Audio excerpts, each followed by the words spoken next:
Hello, everyone. Charles Watts here. Welcome back to Inside Arsenal. It is Sunday. I hope the day is going well wherever you're watching or listening to this around the world. As always, thank you very much for joining me. I really do appreciate it on what is the morning after Arsenal 2-2. They dropped some points. They conceded some goals. 2-2 draw at Sunderland yesterday. A painful one, a frustrating one. Sunderland nicking a point in the 94th minute. Oh, it was so close. So close to what would have been a massive, massive win. But in the end, just have to take a point back to London. So we're going to round up yesterday's game in today's show, look at the big talking points from it, look at what Mikel's had to say afterwards, look at what a lot of you guys have had to say in reaction, go through my player ratings, didn't get to do one last night after the game. And yeah, we'll just go through all the big talking points on what obviously it was an exciting game in the end. First half wasn't great to watch. Second half was much, much better. I thought Arsenal were excellent in the second half. I thought they were pretty poor in the first half. I thought Sunderland were Sunderland and just very, very good, very physical, very strong throughout the entirety of the game. They caused Arsenal problems. Physically, they sort of matched Arsenal in areas. We haven't seen Arsenal match that many times this season. They unsettled them a little bit. They certainly unsettled the defence. And look, I think no one would have complained if Arsenal won that game because the second half was so impressive to get themselves back in front after being behind at half time. But I also think when you look at it, despite the stats over sort of whelmingly favouring Arsenal at the end of the game, I still think you look at it and think, Sunderland were probably fairly good value for their point as well. So we'll go over the game. Look, as I said, the first half was not great from an Arsenal point of view. It kind of panned out exactly how Sunderland would have wanted that first half to pan out. There was so many stoppages early on for Mikel Merino for the elbow he got in the head from Dan Ballard. I know I've seen a lot of people say that should have been a penalty and should have been a red card or a VAR intervention. I'm not in that book, I have to say. I think Ballard just makes that his. He goes with his arms, obviously, as a lot of centre-backs will do. You're not seeing many complaints from Arsenal there. I just think those who kind of play the game at that level understand that that's not, you're not going to be given a penalty away from that. But it stopped the game. It disrupted things. Arsenal couldn't get into their rhythm. There was other stoppages throughout. And I just felt like it played into Sunderland's hands a little bit. Arsenal struggled to get themselves going like we eventually saw them do in the second half. And obviously Sunderland got the goal as well. First goal in about 8 million years that Arsenal conceded. Obviously, it was a disappointing one to concede as well. We saw it with the goal that ultimately got Sunderland a point at the end. You could see Sunderland's tactic from this. They got a free kick really early on in the game. Really early on. It led to nothing, but you saw Granit Xhaka, as soon as they got the free kick, the camera was on him and he was just pointing and everyone went forward for it.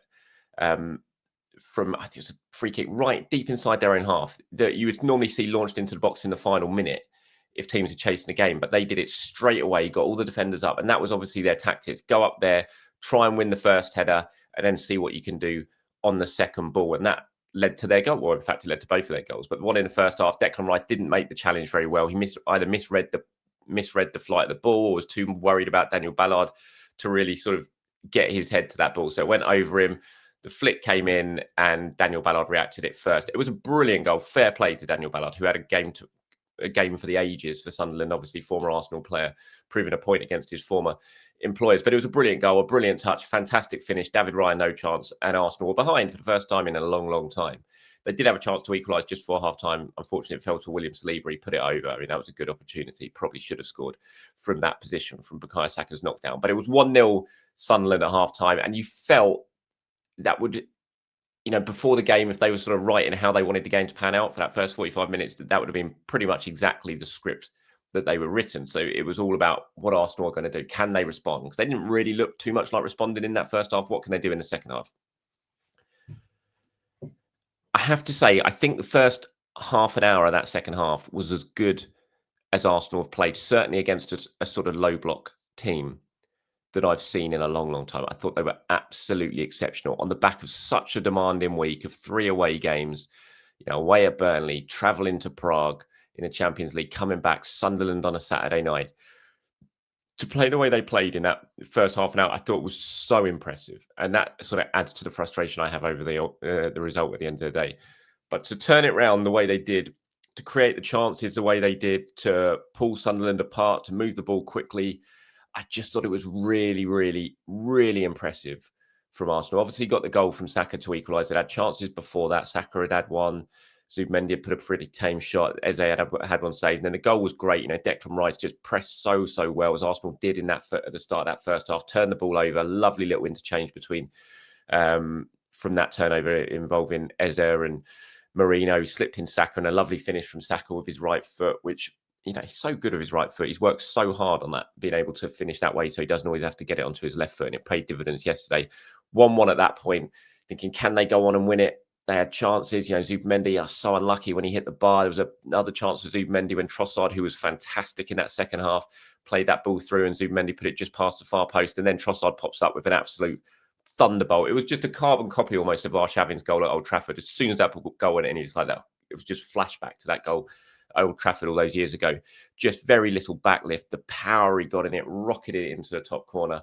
Fantastic goal from a player who's, I thought, was brilliant in the second half and has had a brilliant start to the season. And suddenly Arsenal in front 2-1.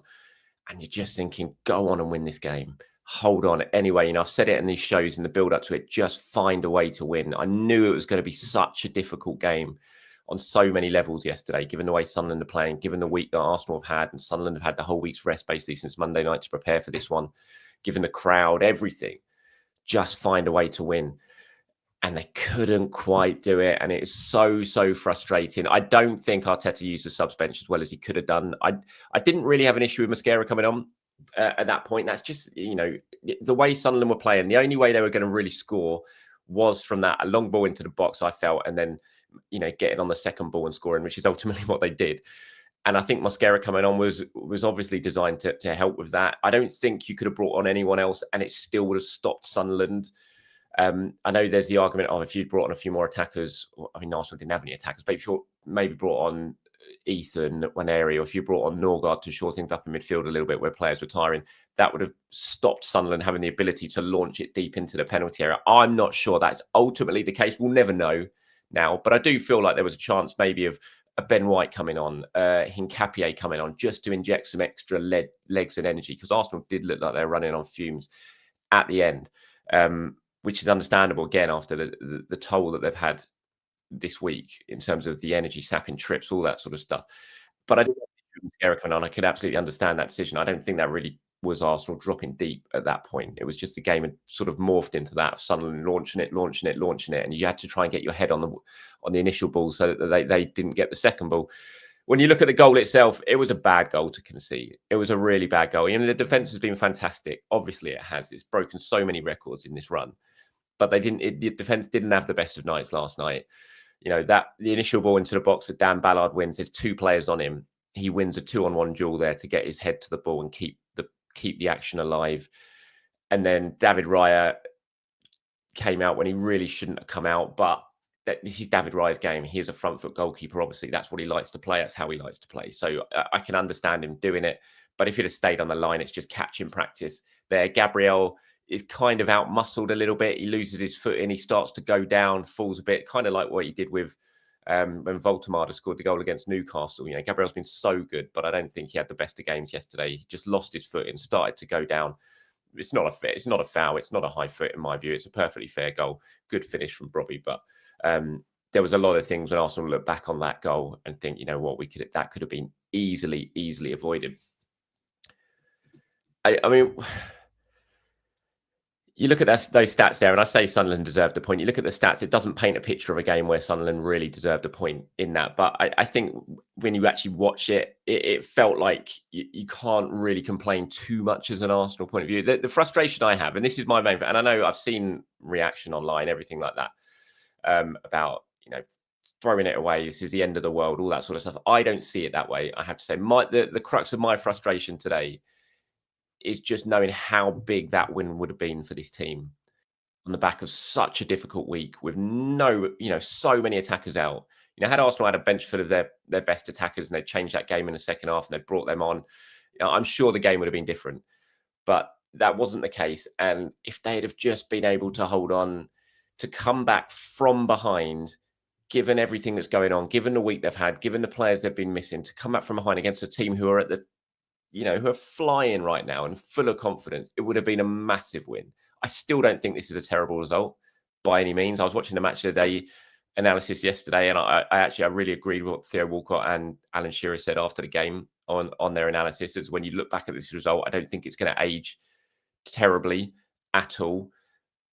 But there is just that frustration. I had it since the moment the full-time whistle went. I had it when I woke up in the morning of it just would have been such a big result to get 3 points from this. Such a big result for the players, for the belief and everything. So, yeah, it's a frustrating morning. It's been a while since we've felt like this morning. But I do think we have to take a step back as well and look at this group of fixtures that we've had as a whole between the two international breaks, given so many of the injuries that Arsenal have had. And whatever happens today, Liverpool versus Manchester City, Arsenal are going to be extended their lead at the top of the table during that run. I think that's really, really impressive. It was so close to being perfect. Just wasn't quite. But this is football. It's football. It's going to happen. Arsenal are not going to win every game between now and the end of the season.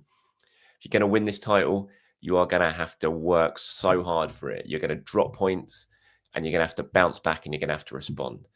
And Arsenal have worked so hard in the last few weeks, so hard. And they were so close to being perfect.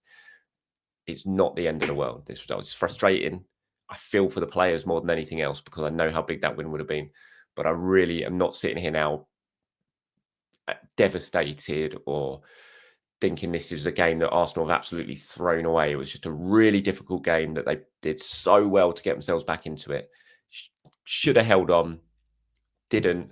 It happens. Now it's just about responding in the right way. But I think you've got to look at it and also just credit the players for what they've done and also look at what's going to be, how much stronger the squad is going to look, hopefully, after this international break in 2 weeks' time when some of the attacking players come back. Because to do what they've done with the players they've been missing is mightily impressive. It really is. You know, this disrailed Arsenal season last season, these injuries. It hasn't disrailed Arsenal season. They're still in a fantastic position, a position at the start of the season that every single one of us, if you'd have offered it, would have snapped your hands off if someone had offered to be here. You know, even if whatever result happens today, Arsenal will be 4 points clear at the top of the table at the very minimum. That's a nice position to be in my view. So let's have a look at what Mikel Arteta had to say after the game, shall we? He says the feeling is disappointment and frustration because we wanted the 3 points. We had to navigate through a really tough game. We knew that it was disruptive. We have to deal with the situations that are difficult to deal with. They did really well. We conceded a goal that was not on our standards. But after that, I think the team reacted well, showed a lot of personality and courage. They scored the first and scored the second. We had totally dominated the game. And then you have to rely on defending the box when they start to commit 6 or 7 players there. It can be from a direct play. It can be from a throw-in. It can be from any situation. We can defend the action better, and today we haven't done it. We conceded a goal in the last minutes. We had another massive chance with Mickey and Mikel to win it, which I think we deserved to do, but it didn't happen. I think it shows what we've done in the last 10 games, winning in the manner we've done with the clean sheets, missing 7 players in the front line. It shows you how difficult it is. Yeah, I didn't even talk about that chance at the end after Sunderland had equalised. I don't think the Marino one was a chance. It kind of looks it, but when you look at the replay, you know, Daniel Ballard is on him as he has a shot. I don't see, no matter where you put that shot, Ballard's blocking it because Ballard defended it so well. He reacted so quickly and threw himself in front of the ball that I just don't see a way that Marino can score that. The big chance for me was the initial header. I think that was a chance. If you're going to score from that, that feels to me the bigger chance. It was brilliant from Ballard to basically just completely shut out the follow-up from Marino. And yeah, I mean, again, when he's talking there about them committing 6 or 7 players, which is what they did. And I go back to the argument of maybe if it had put other players on, Sunderland wouldn't have been able to do that. But I don't think that, I just don't really believe that. I think whatever happened, whoever was on that pitch, I think they're always putting 6 or 7 players in the penalty area for those last few minutes to try and get an equaliser. I really do. And I don't think like Ethan Nwaneri would have changed that. I just don't see it. In my view, I think certainly more Hincapié or Ben White or people like that to give a bit more energy down the touchline. Maybe that's the area that I would look at and think that's where I would have made some changes rather than an Ethan, or maybe a Norgard could have come on in that situation. So player ratings, right? I'm giving David Raya a 6. And this was hard because really I think he could easily be a 7 or 8. So I don't know quite how to mark this. But he didn't make a save in the game. Which obviously, when you look at it, you think that's not true. I saw him made loads of really important saves, but none of those would have counted because they were offside or a foul had been given. So when you look at the stats, he didn't make a save. So it's like, how do you mark him in that? Because he didn't make a save, even though it kind of looks like he did. But those weren't actually go down as saves because the situations were offside or it was a foul. So it's really tough. So I can only mark him on sort of moments that were in play, and those weren't in play. And he made a big error at the end. He made a big error at the end, and he would have definitely been a 7 or an 8. But I've given him a 6 because that was such a costly error that I think ultimately cost Arsenal 2 points. He didn't need to come for that. I know it's the way he plays. I know that's why I love him, and he's such a brilliant front foot goalkeeper. But in that situation, Gabriel was there. I just think stay on your line there. Stay on your line. I do think he was a little bit unlucky as well because of the goal. When you look at it, takes a deflection off Gabriel's head, and I wonder if that hadn't have hit Gabriel's head, would he have got there? I don't know. But if he'd have just made the decision to stay on your line in that situation, read the game a little bit more, I think he just gathers it and Arsenal win it.